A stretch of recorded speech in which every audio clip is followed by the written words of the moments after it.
تتبعوا خطوات الشیطان انہ لکم عدو مبین۔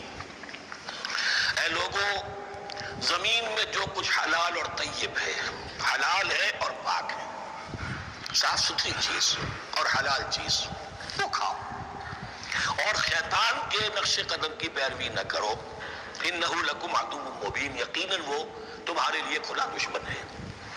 یہ بحث اصل میں کھلے گی سورہ انعام میں جا کر۔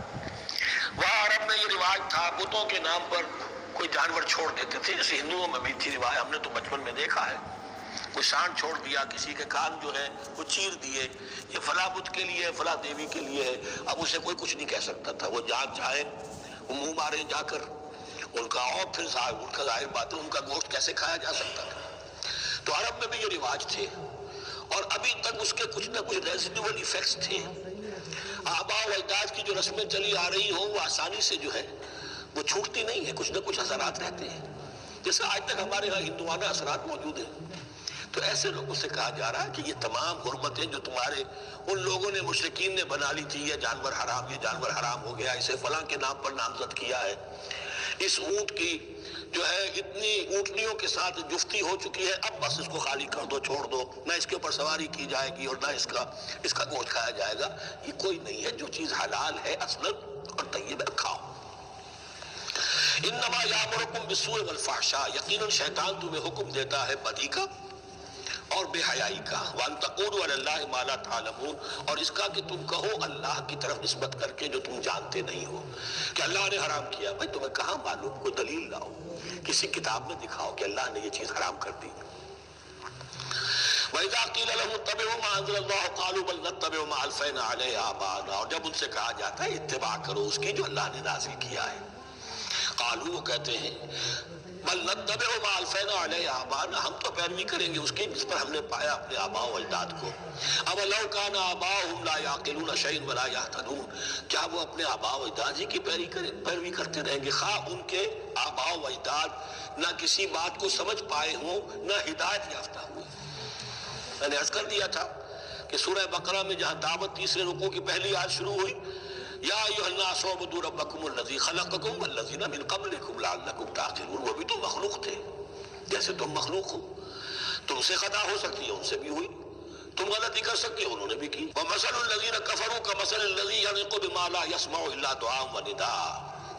یاد رہا تمثیل کے اندر ایک پیچیدگی ہے کہ بظاہر ترجمہ تو یہ ہوگا کہ مثال ان لوگوں کی جنہوں نے کفر کیا اس شخص کی سی ہے جو پکار رہا ہے ایسی چیز کو جو نہ سنتا ہے نہ سمجھتا ہے۔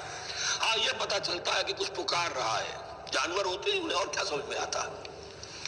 تو یہاں پہ اصل میں تمثیل میں مراد یہ ہے کہ حضور صلی اللہ علیہ وسلم اور مسلمان ان لوگوں کو جو سمجھانے کی کوشش کر رہے ہیں ان میں سے کچھ ایسے بھی ہیں کہ جو کچھ نہیں سمجھتے ہیں۔ دعا اور ندا تو ہے صم بکم عمی فهم لا یعقلون، لیکن وہ بہرے بھی ہیں، گونگے بھی ہیں، اندھے بھی ہیں، وہ عقل سے کام نہیں لیتے۔ یا ایھا الذین آمنوا کلوا من طیبات ما رزقناکم، اے اہل ایمان کھاؤ ان تمام پاکیزہ چیزوں میں سے جو ہم نے تمہیں دی ہیں، واشکروا للہ، اللہ کا شکر ادا کرو، ان کنتم ایاہ تعبدون، اگر تم واقعتاً اسی کی عبادت کرنے والے ہو۔ جیسا کہ میں نے عرض کیا سورہ الانعام میں یہ ساری چیزیں آئیں گی بہت تفصیل سے۔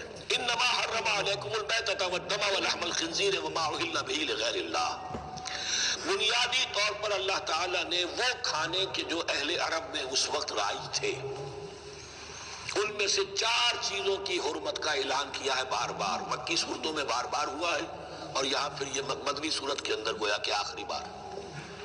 انما حرم علیکم المیتۃ، اللہ نے تم پر حرام کیا مردار کو جو اپنی آپ موت مر گیا، ذبح نہیں کیا گیا، والدم، اور خون حرام ہے، نجس ہے۔ اسی لیے جو ذبح کرنے کا ہمارا طریقہ ہے وہ یہ ہے کہ صرف گردن کو کاٹا جائے تاکہ اس میں شریانے وغیرہ کٹ جائے اور اکثر جو ہے خون جسم کا نکل جائے۔ اگر جھٹکا کیا جائے جیسے سکھ کرتے تھے، ایک ہی تلوار کے وار سے گردن اڑا دی بکری کی، یا یہ کہ جیسے کہ یورپ وغیرہ میں ہوتا ہے، تو پھر وہ خون اندر رہ جاتا ہے جسم کے، اس کے اندر پھر وہ اینٹھن نہیں ہوتی اس حیوان کے جسم میں کہ جس سے خون جو ہے وہ باہر چلا جائے۔ تو وہ لحم الخنزیر، اور تیسری چیز ہے خنزیر کا گوشت، اور چوتھی چیز وما اہل بہ لغیر اللہ، اور وہ کہ جس پر پکارا گیا ہو کسی کا نام اللہ کے سوا۔ اب اس میں ایک چیز تو یہ ہے کہ جسی شے کو ذبح کرتے ہوئے کسی بت کا، کسی دیوی کا، کسی دیوتا کا تذکرہ کیا، وہ تو حرام مطلق ہو ہی گیا، اس کا گوشت کھانا حرام مطلق ہے۔ لیکن اسی کے تابع یہ ہوگا کسی بزرگ کا قرب حاصل کرنے کے لیے اس کے مزار پر لے جا کر وہاں ذبح کیا جا رہا ہے۔ پوچھیں گے تو ہم تو اللہ کے لیے ذبح کر رہے ہیں، تو اللہ کے لیے تو اپنے گھر میں بھی کر سکتے تھے ذبح، یہاں کیوں لائے ہو؟ اس کو تم نے کسی اعتبار سے اس صاحب قبر کا جو ہے اس کا تقرب حاصل کرنے کا ذریعہ بنایا۔ یہ چیزیں بھی اسی کی تابع ہو جائیں گی۔ اللہ کے لیے کرنا تو ہر جگہ کر سکتے ہو، ہم تو صرف ایصال ثواب کے لیے کر رہے ہیں، تو اپنے گھر میں بیٹھ کر کرو گے تو کیا ایصال ثواب نہیں ہو جائے گا؟ ٹھیک ہے اللہ ہم یہ خرچ کر رہے ہیں، ہم نے یہ جانور ذبح کیا ہے تیرے لیے، اس کا ثواب جو ہے فلاں کو پہنچا دیں۔ یہ ہے چار چیزیں بنیادی طور پر۔ فمن اضطر غیر باغ ولا عاد، ان میں بھی ایک رعایت ہے، اگر کوئی مضطر ہو گیا ہے، مجبور ہو گیا ہے، جان نکل رہی ہے اور کوئی شے کھانے کو نہیں، لیکن دو شرطیں پوری ہو، غیر باغ ولا عاد، وہ اس حرام کی طرف رغبت نہ رکھتا ہو اور نہ جو ناگزیر حد ہے جان بچانے کی اس سے آگے بڑھے۔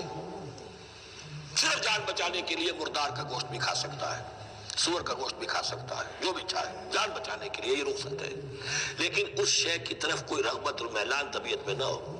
یہ اللہ تو جانتا ہے، اگر تو معاملہ اس سے ہے تو اس سے تو چھپی ہوئی بات نہیں ہے، اور جتنا ناگزیر ہے جان بچانے کے لیے اس سے آگے نہ بڑھے۔ فلا اسم علیہ، ان دو شرطوں کے ساتھ جان بچانے کے لیے حرام چیز بھی کھائی جا سکتی ہے۔ ان اللہ غفور الرحیم، یقیناً اللہ غفور الرحیم ہے۔